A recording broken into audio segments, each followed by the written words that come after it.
eu preciso falar devagar para vocês entenderem. Quantos brasileiros tem aqui? Só 3 brasileiros. Então, para nós é um motivo de muita alegria. Eu, particularmente, me sinto muito à vontade entre vocês. Eu sempre digo para os meus amigos que estar em Lisboa é como se estivesse em casa. Eu já havia estado aqui na cidade de vocês. E é um prazer muito grande estar falando para vocês do que realmente eu faço, da medicina que eu exerço com o espiritismo. E essa palestra sobre a escalada evolutiva, ela está dentro do tema que nós enviamos para o João Batista. Então nós vamos falar para vocês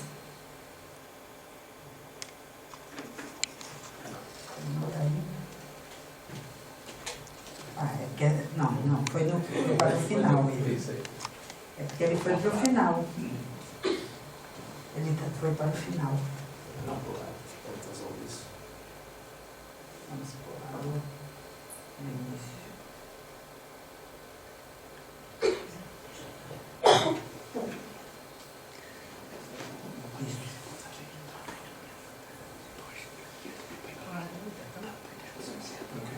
Vai ser esse? Ok. Bom, então nós estamos vendo, vocês estão vendo essa prancha, o que nós estamos vivenciando hoje na medicina e na ciência. Cada vez mais as pessoas estão desejando viver mais. Cada vez mais se busca uma forma de se viver mais. Daí nós estamos vendo que o nosso corpo está se modificando. Então, o corpo artificial hoje já é uma realidade. E já existe criação de estruturas como fígado, traqueia artificial, rins, vaso sanguíneo, o próprio rosto já se troca. Então, já existe troca de órgãos danificados. Todos essa lista que vocês estão vendo aqui. Olhos que enxergam no futuro, ouvidos, chips que se coloca para que as pessoas tenham um verdadeiro GPS no cérebro e sintam o campo magnético da Terra. E o que é interessante é que essas pesquisas que mostram que colocando um chip na pessoa, você sabe como o eixo magnético da Terra e o sentido que ela tem. Os cientistas, depois de tirarem esse chip, perceberam que as pessoas, elas continuavam percebendo o eixo magnético da Terra. O que é que significa? Que nós temos essa sensação, que nós temos esses super sentidos, só que nós não utilizamos. E cada vez mais perdemos esses sentidos. Hoje já se sabe na medicina que a capacidade de se sentir o olfato está se perdendo. Cada vez mais utilizamos muitos desinfetantes, substâncias químicas, que vamos perdendo essa capacidade. Então hoje nós queremos algo que existe lá fora quando o nosso próprio corpo tem.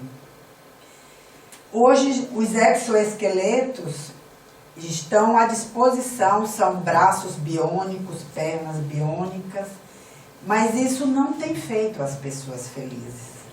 Isso não tem tirado um grande problema que nós estamos vivenciando em todo o mundo, que é a depressão.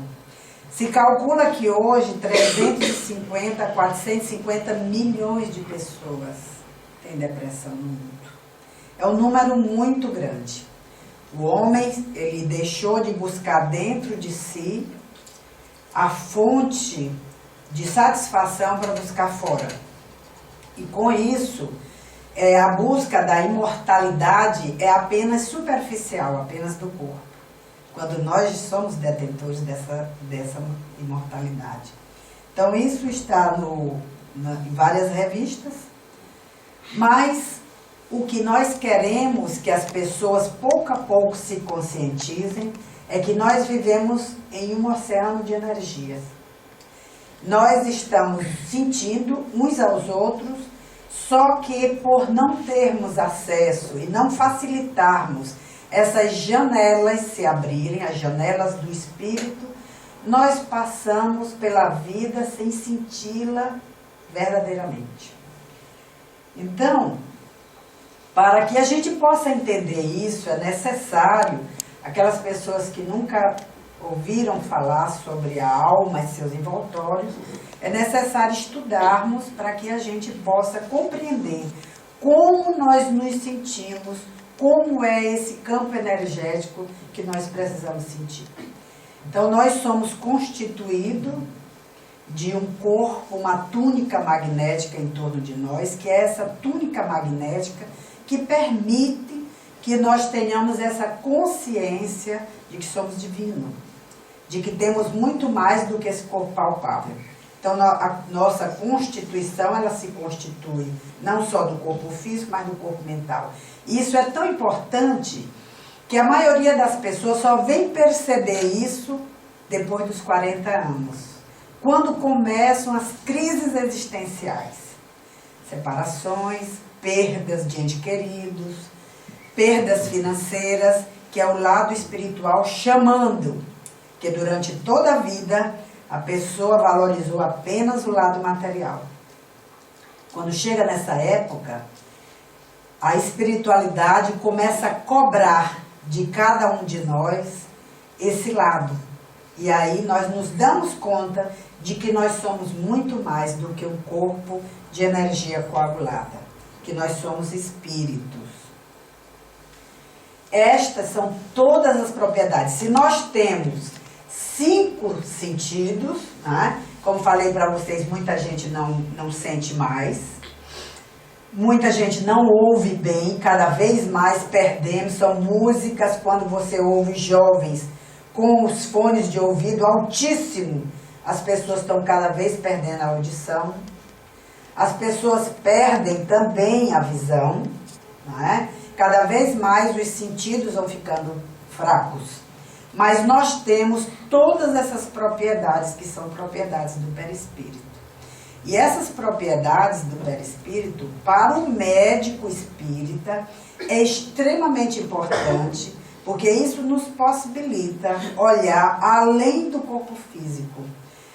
Às vezes, patologias, e hoje cada vez mais novas patologias estão sendo inseridas no contexto médico, porque nós estamos trabalhando o corpo das emoções, e hoje cada vez mais a intelectualidade, a tecnologia, a informática faz com que novas patologias apareçam. Então são patologias ligadas ao emocional, é por isso que essa quantidade muito grande de pessoas com depressão, ligada ao emocional. E essas patologias são patologias novas. As pessoas estão se distanciando uma das outras. A maioria dos lares, acredito que aqui deve acontecer a mesma coisa que acontece no nosso país. A maioria dos lares as pessoas não conversam. Os jovens conversam através do celular. Às vezes eles estão numa mesa, um na frente do outro, estão mandando mensagem pelo celular. Já não conversam mais. Então são patologias que surgem por conta é uma hipertrofia do lado emocional. E as pessoas não estão sabendo lidar com isso. Então, é preciso a gente entender que nós temos um corpo espiritual e, como diz Emmanuel, ele se mostra extremamente plástico, adaptando-se automaticamente às ordens mentais que brotam continuamente da alma. É por isso que as pessoas sensitivas, elas percebem a energia das outras pessoas rapidamente. Uma pessoa que tem uma onda, uma ira, uma raiva, ela amplia como uma onda aquela energia em torno dela, aquela energia de ira, e as pessoas sensíveis sentem. E ao sentirem, podem ou não se perturbarem, podem ou não adoecer. A pessoa chega em casa se sentindo mal, porque presenciou, sentiu aquela onda negativa. E nós nos influenciamos uns aos outros. Então é necessário que tenhamos conhecimento disso e cuidado para nos mantermos equilibrados. Herculano Pires, no livro Educação para a Morte, ele diz que, agora já falando o espírito, já do mundo espiritual, livre do condicionamento humano, do corpo físico, o espírito humano não sofre envelhecimento. Quando se manifesta envelhecido, faz artificialmente para a comprovação da sua identidade humana. A grande maioria das pessoas, e especialmente as mulheres, elas desejam muito permanecerem jovens, né? Fazem muitas faz plástica, botox, e não sabem que o espírito, nós temos essa capacidade do nosso corpo espiritual de permanecer mais tempo jovem. Quanto mais pensamentos positivos, quanto mais atitudes positivas, quanto mais você se harmoniza com o todo, se harmoniza com Deus, se harmoniza com o cósmico, mais o seu corpo harmônico diminui o envelhecimento.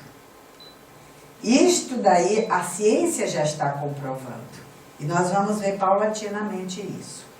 Então vocês estão vendo aqui como nós éramos feios na Idade das Cavernas, na Idade Média. À medida que o tempo vai passando, nós vamos nos tornando mais bonitos, melhores, e futuramente os nossos corpos serão naturalmente alicerçados também com a ciência, nossos corpos se tornarão melhores.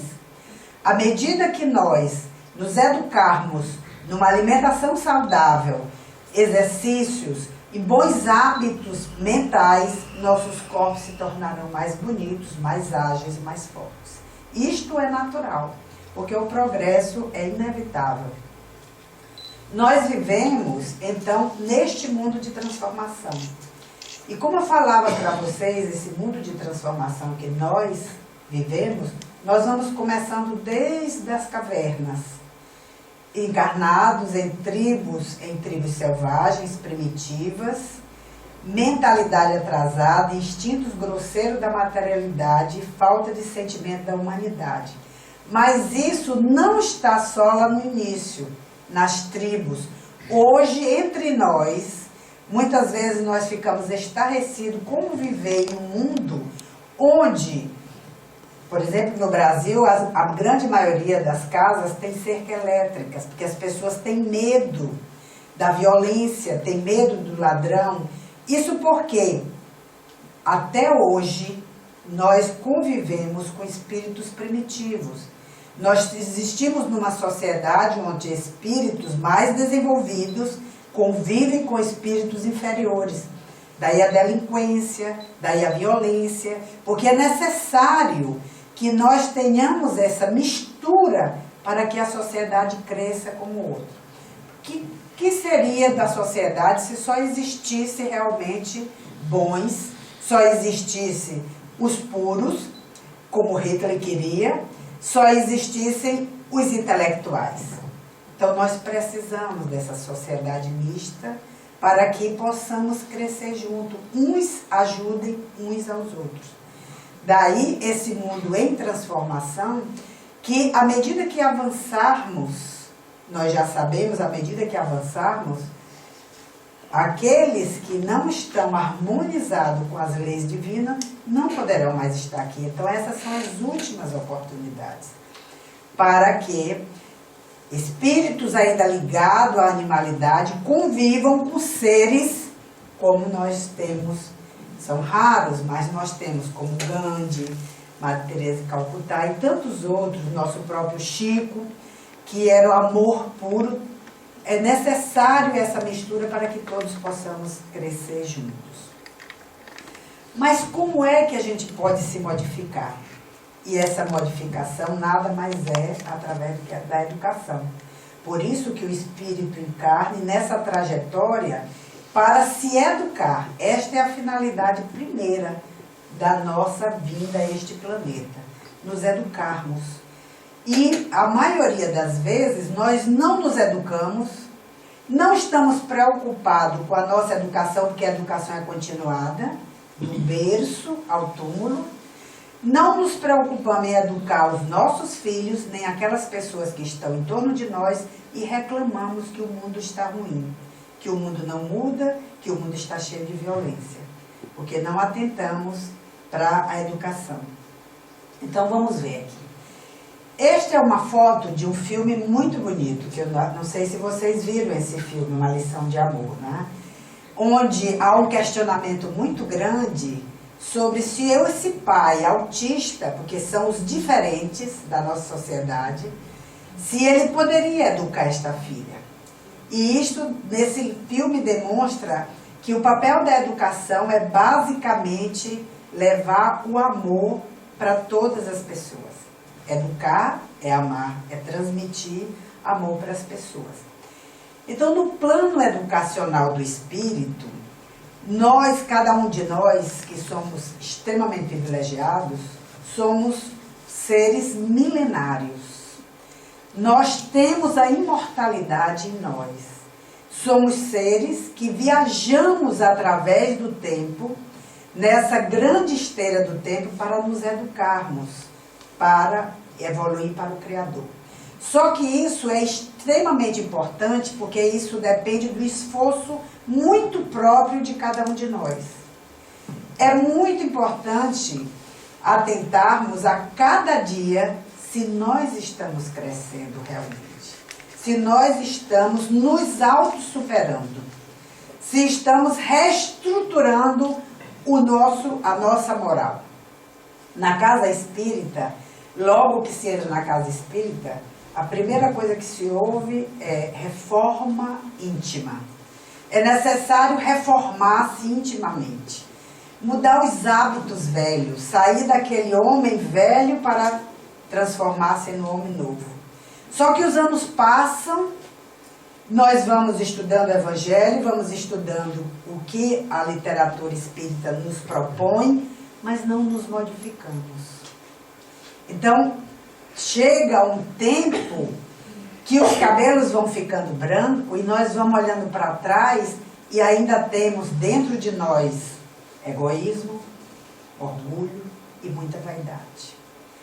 Todo aquele aprendizado não foi suficiente para nos modificar, porque nós não colocamos como lição que essa modificação precisa ser diária. Diariamente se estudar quais são os meus defeitos, o que é que eu preciso modificar, o que é que eu preciso para viver em harmonia. Nós somos muito bons em apontar o dedo no defeito alheio, mas somos ruins conosco, porque não estamos nos educando. E isso é tão importante porque na terapia de vidas passadas, nós vamos, é muito frequente quando nós fazemos a terapia de vidas passadas, existe um momento que se chama Entre Vidas. E vocês vão encontrar também isso nos livros sobre experiência de quase morte, em todos os livros de hipnose, que trabalham com a terapia de vida passada. Um questionamento: o que é que você fez da sua vida? O que é que você fez e não gostou de fazer? O que é que você fez e poderia repetir? E o que é que você não fez e poderia fazer? Então isso chama-se linha da vida.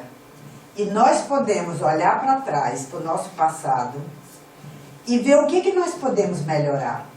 Quais são aquelas pessoas que nós até hoje não nos damos? Quais são aquelas pessoas, às vezes, dentro da nossa própria família, que nós nos magoamos e nunca mais perdoamos? Às vezes existem pais e filhos que no momento do desencarne, existe o caso de uma senhora que eu conheci, que no momento do desencarne o filho: mamãe, me perdoe, e ela virou o rosto de lado e partiu. Então a pessoa no momento do desencarne não perdoa. Como vai ficar esse espírito do outro lado? Então são essas questões simples, que é a reforma íntima, que nós precisamos nos questionarmos, né? No Livro dos Espíritos, na questão 366, vejam como Kardec coloca: é curioso como multiplica as dificuldades quando tem ao seu alcance explicações muito simples e naturais. Nós estamos sempre justificando as faltas alheias, mas não nos justificamos porque quem precisa se modificar somos nós mesmos. Nós cobramos dos outros as modificações. Às vezes até do próximo, do marido, do filho, mas não cobramos de nós. Então, vamos fazer um retrospecto desde o momento do nosso, quando encarnamos. Então, a modelagem do nosso corpo é algo extremamente preciosa. Nós, médicos espíritas, quando lemos a obra de André Luiz, nós ficamos estarrecidos. O quanto é precioso, o quanto é belo esse processo de reencarnar. Então, a reencarnação, ela é um meio e a educação divina é o fim. A finalidade da nossa vida é isso. É o perdão recíproco, é a semeadura de amor. E isso daí vai contribuir muito o corpo que nós teremos na vida futura. Cada um de nós que está aqui presente, o corpo que nós recebemos, faz parte do nosso patrimônio espiritual. O que nós no passado, em vidas passadas, tivemos, o que nós precisaríamos para adquirir mais rápido meios de perfeição, tudo isso é computado quando nós vamos reencarnar. E aí nós nos questionamos, mas a reencarnação é igual para todo mundo? E André Luiz, no livro Missionário da Luz, ele nos explica que existe principalmente 2 tipos de reencarnação. Aquelas pessoas comuns, somos nós, e os missionários. Então vocês vão encontrar isso, porque não, mas a minha família tem uma tendência para diabetes. A minha família tem muitos casos de câncer, às vezes a gente vê isso, tem grupos de família que tem mais propensão para o câncer. Mas primeiro patrimônio que vai pesar se você vai ter ou não aquela doença familiar, é o seu patrimônio espiritual. Porque muitas vezes você encarna naquela família, mas você não vai ter, porque o seu patrimônio espiritual dirige para outro condicionamento. Então, a hereditariedade, o domínio é o domínio do espírito, sofre influência das qualidades superiores. A grande maioria de nós abusamos da alimentação, abusa-se do cigarro, abusa-se da intemperança, da agressividade, tudo isso vai tirando anos de vida do nosso projeto de vida. Nós somos responsáveis. André Luiz nos diz que nós devemos tratar o nosso corpo como um vaso precioso. E esse corpo, ele era para durar, a grande maioria das pessoas é para durar 70, 80 anos. A minha avó tem 108, não sei se vou chegar lá. Mas eu digo para as pessoas que eu estou na metade da vida. Mas depende de mim. Depende da forma como eu me conduzir na vida. Porque os espíritos nos dizem que à medida que você vai tendo, principalmente o fator emocional que influencia muito nas nossas células, vai diminuindo ou alargando essa condição de viver mais ou menos. E André Luiz chama-se de completistas aqueles que aproveitam as energias sagradas da vida. O que é isso? Cada um de nós, ao reencarnar, nós recebemos um pool de energia, uma quantidade de energia. Mas nós podemos gastar ou podemos economizar na poupança divina. Como nós gastamos? Já falei para vocês, quando nós nos irritamos, quando nós brigamos excessivamente. Tenho a minha irmã é palestrante também, ela diz uma coisa muito interessante. Geralmente, quando a gente começa a namorar, né, a gente fala baixinho, né, sussurra no ouvido do amado ou da amada. Porque quando a gente faz isso, a gente está falando com o coração. Depois que passam os anos, como é que a pessoa fala? Gritando. Está longe do coração. Então, isso tudo são desgastes emocionais que pesam na economia. Cada vez mais, hoje, depois do trabalho do Antônio Damasio, que sobre o emocional, cada vez hoje nós sabemos o quanto é verdadeira a medicina psicossomática, o quanto a emoção influencia nas doenças, especialmente as doenças degenerativas. Quais são? O infarto do miocárdio, as doenças, o câncer, todas as doenças que vão consumindo lentamente o nosso organismo. O emocional continuado sendo afetado, ele pouco a pouco, se você todos os dias você se irrita, você vai pouco a pouco danificando o seu corpo. Porque nós temos um hormônio que é o cortisol, que ele inicialmente ele nos prepara para a guerra e para a paz. Mas ele danifica o nosso organismo. A maioria das pessoas aos 50 anos de idade estão com pouca memória, porque o excesso de cortisol danificou o seu corpo. Muito bem. Então, ainda da reencarnação, aqui vocês estão vendo no momento uma fotografia que se chama mórula. Isso é rapidamente, é algo extraordinário, o bebê vai se desenvolvendo muito rápido. Então, na reencarnação, nós temos os planos de existência, os espíritos chamam o rio da vida quando nós vamos ingressar na reencarnação. É necessário o espírito, do mesmo jeito que nós temos medo de morrer, os espíritos também têm medo de vir à vida, de vir à reencarnação, porque eles sabem o quanto é difícil nós passarmos pelas provas, é muito difícil, o véu do esquecimento nos faz esquecer muito o que aprendemos. E essa adequação, nós vamos, no esquecimento, nos miniaturizarmos. Por isso que é extremamente importante, vocês vão encontrar isso, Missionário da Luz, em todas as vezes que eles falam sobre a reencarnação, a necessidade da prece, a necessidade de um clima de amor.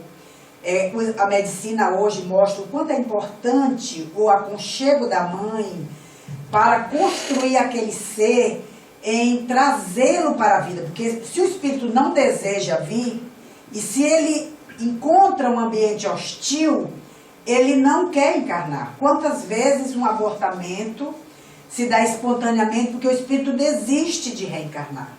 Por isso a necessidade de amor, sempre o amor.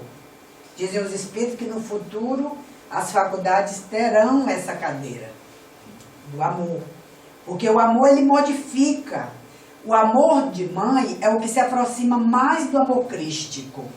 A mãe consegue trazer aquele espírito no aconchego, com carinho, e ele se rende àqueles laços de amor e vem para a vida. Então é muito importante esse momento da reencarnação, que é muito laborioso, e esse trabalho, esse curso laborioso, quanto os defeitos morais, quantas vezes nós temos no livro Reencarnação do Brasil, do nosso Hernandes, uma história muito interessante, um rapaz que havia se suicidado, como ele tomou, foi um suicídio, ele era depressivo e tomou um inseticida. E ele, para encarnar, ele no seu encarne, ele encarnou através da irmã. Ela sofreu demais, com muitos vômitos, passou muito mal, sentindo aqueles miasmas pesados, aquela sensação desagradável daquele espírito que tinha um defeito moral. Então, muitas vezes na gravidez é necessário um extremado amor para romper aqueles laços com essas miasmas, com esses defeitos morais que tendem a levar a gravidez, a interromper a gravidez. Todos nós aqui, nós somos vitoriosos, porque é muito difícil a criança chegar a termo. São vários fatores que vão contra uma gravidez. As próprias condições, alterações genéticas que são alteradas devido a esse patrimônio deletério que cada um de nós tem, de vidas passadas. Isso altera os rearranjos celulares, o rearranjo do DNA. Depois nós temos as alterações de glicemia da mãe, de pressão alta, as alterações dentro do próprio lar, brigas, intrigas, tudo aquilo afeta a gravidez.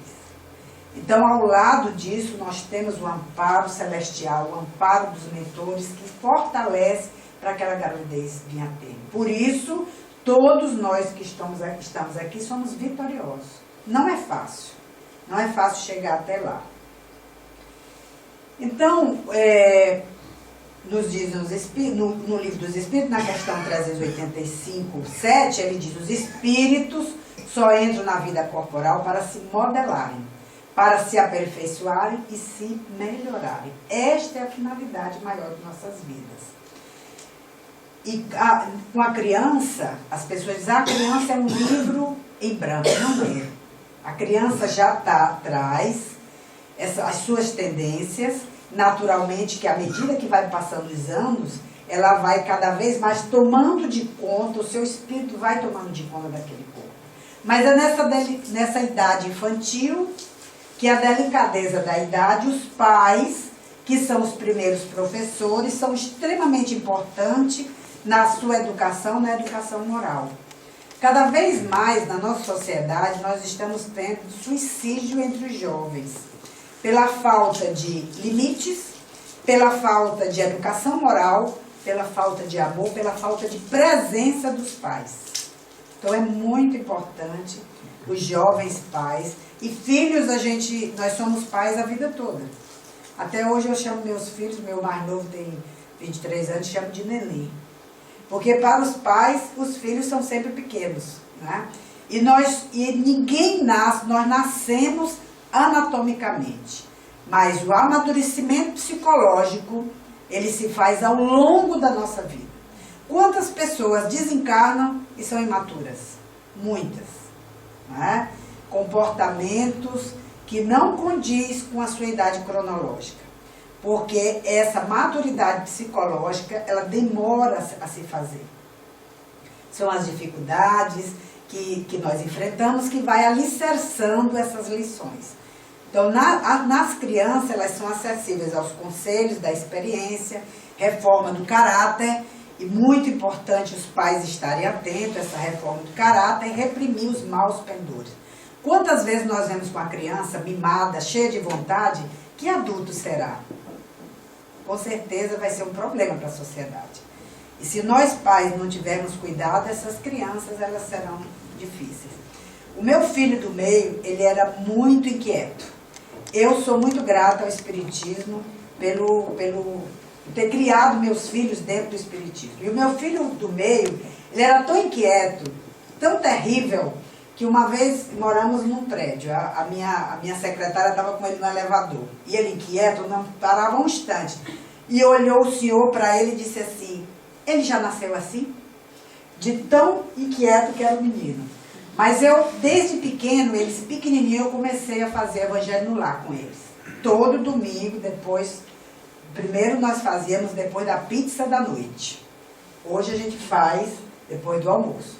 Então a vida inteira, eles sempre fizeram evangelho no lar. E nessa época, eu fiz esse poema para ele. Meu filho amado, és meu desafio de harmonia, de arrumação, porque ele destruía a casa. Meu mentor, meu corregedor, um desafio de mãe, mas também de vida, um educador. Eu sempre entendi que meus filhos também vinham me educar.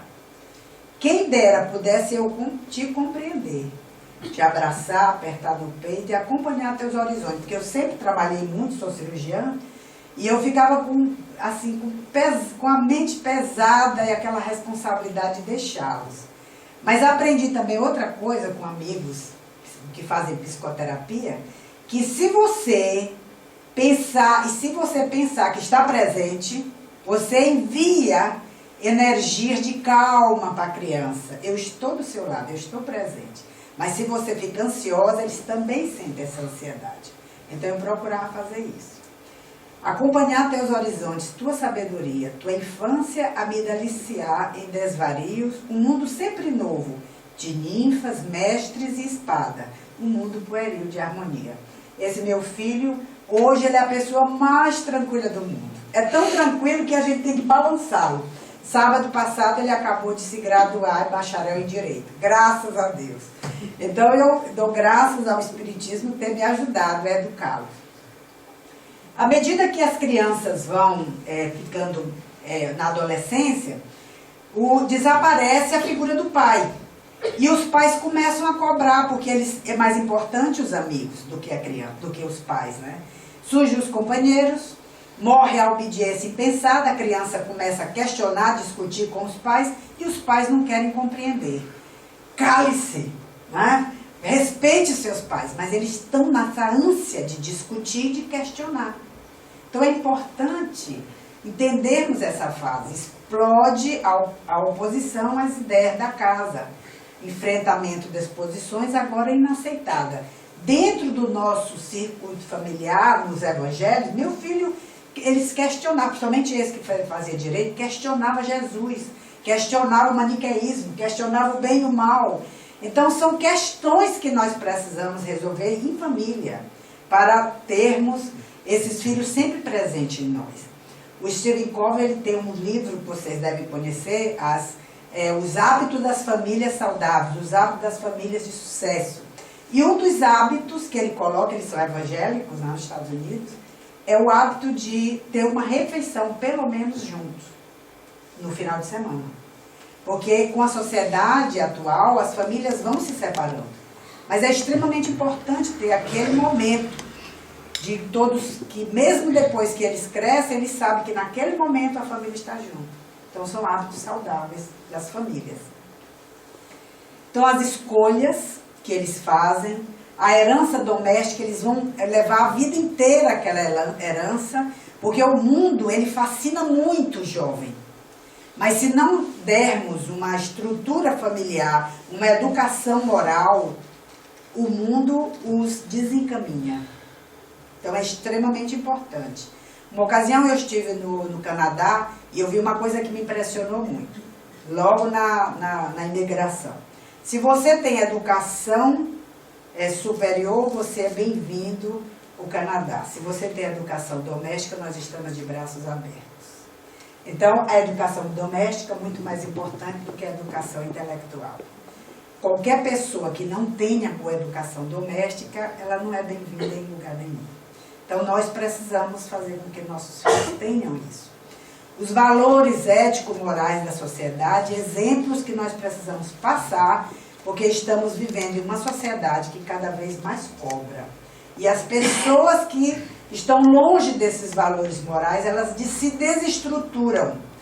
E a ciência mostra que essa percentagem de depressão ela vai aumentar, exatamente por causa disso, por causa das desestruturas, desses conflitos psicológicos. E os espíritos dizem o seguinte, está no livro dos espíritos: quanto piores forem as propensões do filho, tanto mais pesada é a tarefa e tanto maior é o mérito dos pais se conseguirem desviá-los dos maus caminhos. Então, o objetivo maior é a saúde da mente, a saúde do espírito, a saúde do corpo. Compromisso com o patrimônio espiritual, responsabilidade, disciplina, auscultar o coração espiritual, a educação do pensamento para podermos projetar o corpo no futuro. Chega essa fase, tanto do adolescente, da criança, do pré-púbere, como o adolescente e o adulto, onde em torno do sexo as coisas começam a se movimentar. E Emmanuel, no livro Sexo, Vida e Sexo, nos diz, isso eu achei importantíssimo. Para mim, como médica, e eu sou ginecologista também, eu faço oncologia e faço ginecologia, para mim foi muito importante essa lição de Emmanuel. Não proibição, mas educação. Não abstinência imposta. Uma vez atendi uma jovem que havia tido uma gravidez tubária e a mãe me disse, eles descobriram porque a menina foi para o hospital já com a gravidez, uma tubária rota, sangrando. E a mãe, depois que aconteceu, me disse, doutora, diga para ela que ela não pode. E aí eu mostrei isso aqui para ela. Como que você vai dizer que não pode se a pessoa já experienciou? Você tem que educar, né? Por isso que Emmanuel nos diz, não abstinência imposta, mas emprego digno, com o devido respeito aos outros e a si mesmo. Não indisciplina, mas controle. Não impulso livre, mas responsabilidade. E na madureza, Vem as crises existenciais, como eu falei para vocês. A pessoa chega aos 40 anos e aí já está maduro e o que eu fiz da minha vida? Então são as crises existenciais. É o mal e o bom gerenciamento do estágio de vida.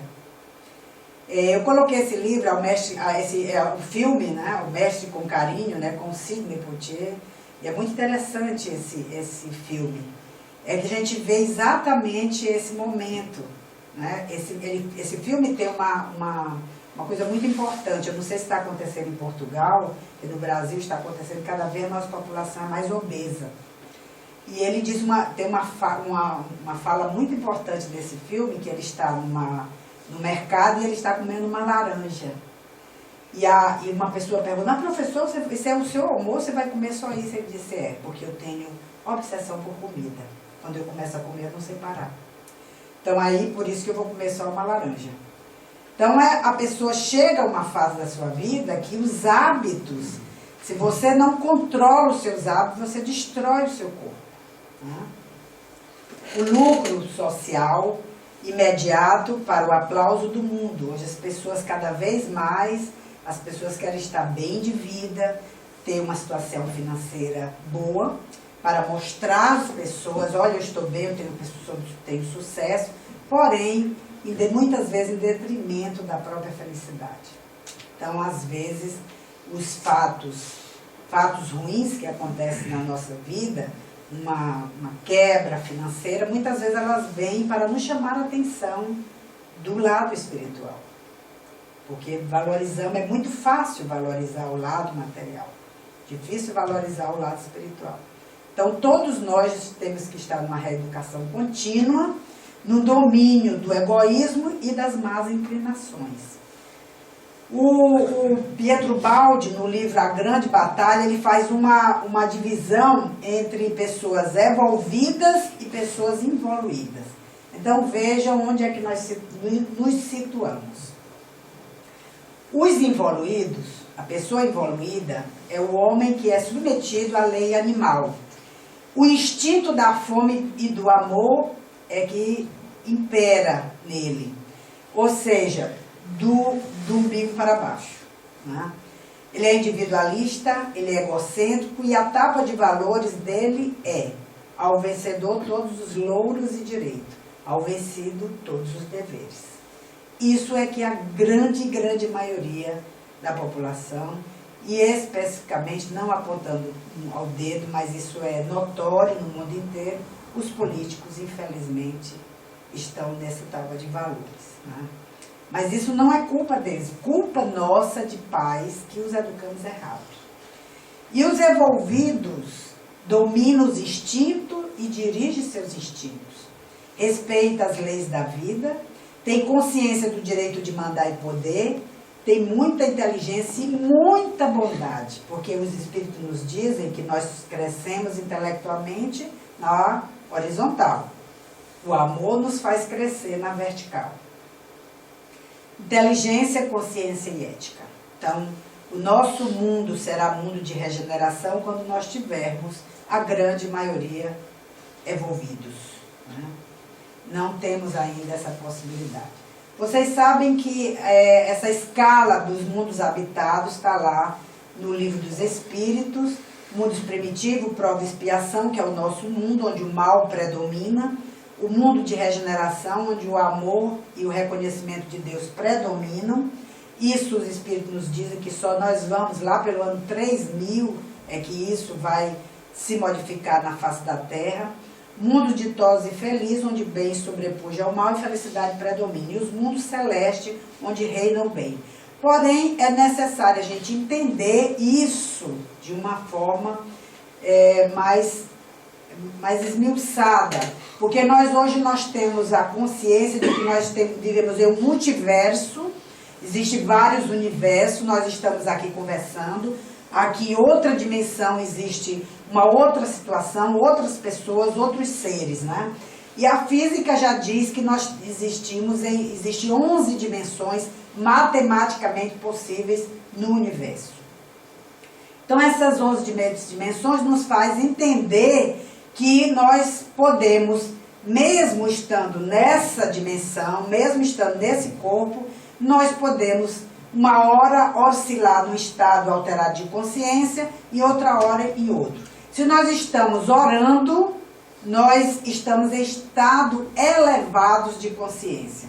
Se nós estamos bebendo e nós nos deixamos levar pelo peso da animalidade, nós estamos em estados rebaixados de consciência. Então, consoante o estado ou província mental em que situamos as ações e as aspirações interiores, é que moldamos o ambiente ou a morada evolutiva que nos ligaremos no plano exterior.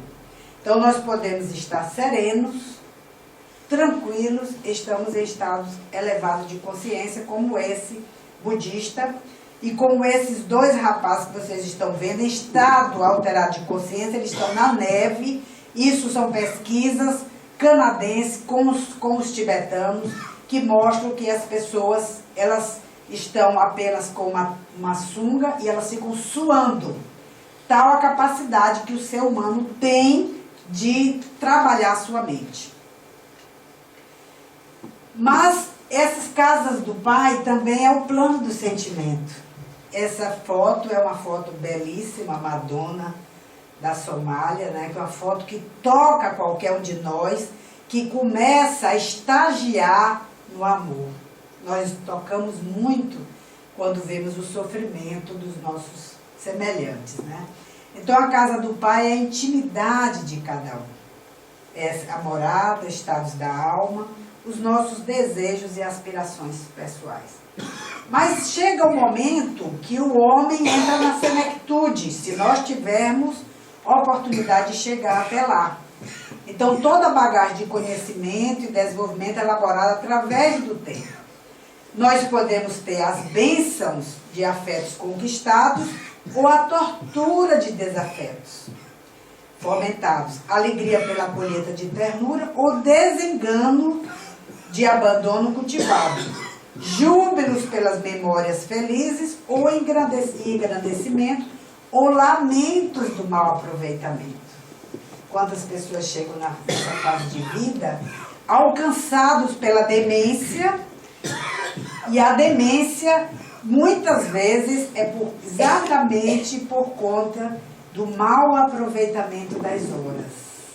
Exatamente por conta de agressões ao organismo, emoções exageradas que acabam levando picos de hipertensão, e esses picos de hipertensão dá microespasmo, microisquemia do cérebro, e a pessoa acaba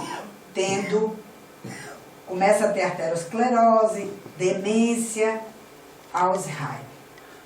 Então, muitas vezes, essas demências são por culpa nossa, do que nós utilizamos durante toda a vida.